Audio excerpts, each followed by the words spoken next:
شاء الله السنه دي مع نادي طنطا، وربنا يكرم ان شاء الله وتبقى فتره خير علينا.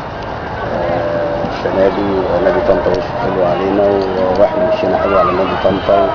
وطبعا النادي بالامكانيات ديت والشعبيه ديت وان هو بعيد عن الدوري الممتاز بصراحه حاجه تزعل يعني. وان شاء الله احنا بنسعى جاهدا ان شاء الله السنه دي بامر الله يا رب ان نادي طنطا يرجع لعهد السابق ويبقى من انديه الدوري الممتاز، خصوصا بعد نزول المحله والمنصوره ومبقاش في نادي من وجه بحري سموحه بس الاتحاد اعتقد او الغربيه عموما. هو ممكن يكون الدلتا ما فيهاش. الدلتا عموما ما فيهاش نادي فصعب يعني. فان شاء الله بنحاول جاهدا ان شاء الله بامر الله ان السنه دي نكون في الدوري الممتاز. حضرتك شايف ان هم صعبه السنه دي؟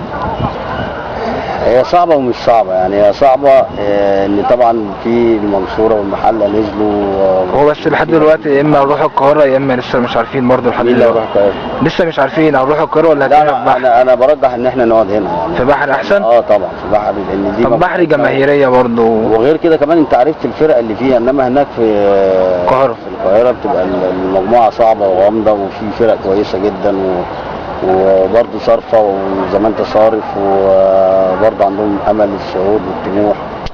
فانا شايف ان هنا ان شاء الله افضل لنا لان احنا بقالنا 5 سنين هنا في المجموعه ديت فعرفنا كل الفرق اللي فيها وربنا يكرم ان شاء الله. طب 5 سنين مجموعه هنا معانا بقى المحله ومعانا المنصوره وبلديه والله بص هو في حاجه يعني تديك امل وتديك حاجه بيقولوا عليها ان هي تبقى مبشره بالخير، ان المنصوره بقت لعبتها. لان لو فرقه زي المنصوره او المحله لما نزلوا وعايزين يحافظوا على القوام بتاعهم ان هم يصعدوا تاني ما كانوش باعوا حد، انما باعوا 3/4 لعبتها. فلسه بيعملوا بقى هيعملوا فرقه السنه دي والسنه الجايه عشان ان هم يخشوا تاني في دائره المنافسه والصعود يعني. انما هم لو كان في نيتهم ان هم يصعدوا تاني ما كانوش باعوا لعبتهم.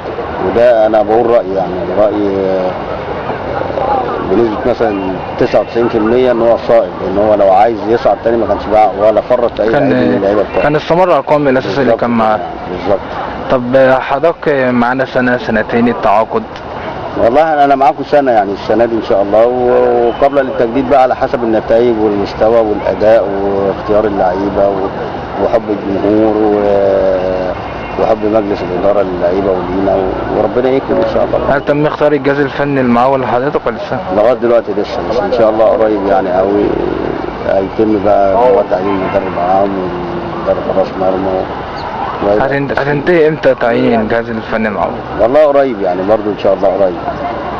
يعني من الناس اللي هي ممكن تكون قربت خلاص في الجهاز؟ والله هم حاطين كذا اسم بس انا طبعا ما عنديش درايه بيهم، بس بنقول عادي يعني اللي هو بيحب نادي طنطا واللي هو عايز يشتغل واللي هو عايز يساهم في صعود نادي طنطا ومخلص في عمله اهلا بيه ونرحب بيه يعني. هو ده اللي احنا محتاجينه الفتره الجايه يعني. كابتن رضا منور طنطا اولا.